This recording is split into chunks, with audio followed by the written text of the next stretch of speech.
We're not strangers to homelessness. We're not strangers to panhandling.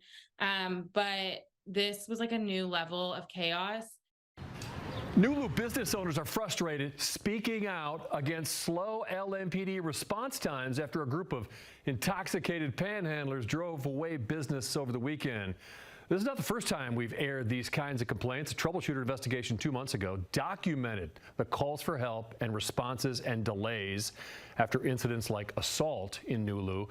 Wave News reporter Alina Noakes tonight reports things appear to be getting worse. The NuLu district is no stranger to a lively nightlife, with several popular bars situated along East Market Street. But there are some who take that party to the sidewalks, and it's become a growing concern for business owners, especially this past weekend. We heard people in the store that said, is Louisville always like this? Is this, like, do you all deal with this every day? Those were the kind of comments business owner Katie Meinhardt said she and her employees heard all weekend at Paxton's, a men's clothing store on the corner of East Market and South Clay Street. The reason why? This scene of several men laid out across the sidewalk in front of her business. We're not strangers to homelessness. We're not strangers to panhandling. But this was like a new level of chaos. Meinhardt claims the men were drunk, making derogatory comments, mostly directed at women, and harassing potential customers, many who ended up crossing the street to avoid the area.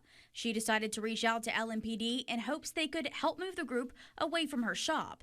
Meinhardt first made contact with an on-duty LMPD officer just after 12 p.m., asking him to help out. Sir, I said, are you on duty? And he said, yes. And I said, okay, well, when you get a chance, I have these gentlemen over here. They're not necessarily breaking the law, but they are causing some concern. Meinhardt tells me the officer told her he'd approached the group after he grabbed lunch, since the group wasn't doing anything illegal at the time. She's unsure if that ever happened because the group was still outside of her business around 2 p.m. So she made her first call to LMPD's non-emergency tip line.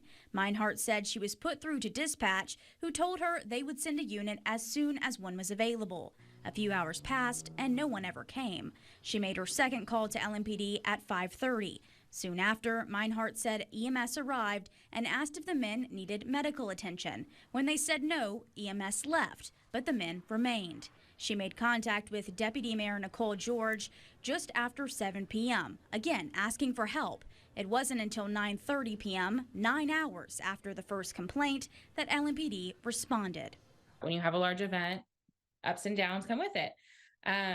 But if the police can't respond and somebody doesn't feel comfortable, and they can see laws being broken right there on the sidewalk, it's not good. It's really a stain on our city, and it's really heartbreaking to me. Meinhardt's frustrations only continue.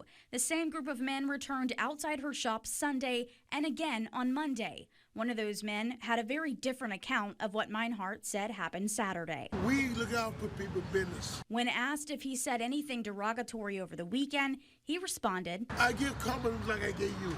He said it was others' opinion of whether comments he made were derogatory. We have reached out to LMPD about this situation. We've provided all relevant details and allegations about the situation from this past weekend. They asked us for more time to provide a response and to communicate the information with their 1st Division and downtown Louisville officers. In Louisville, Alina Noakes, Wave News.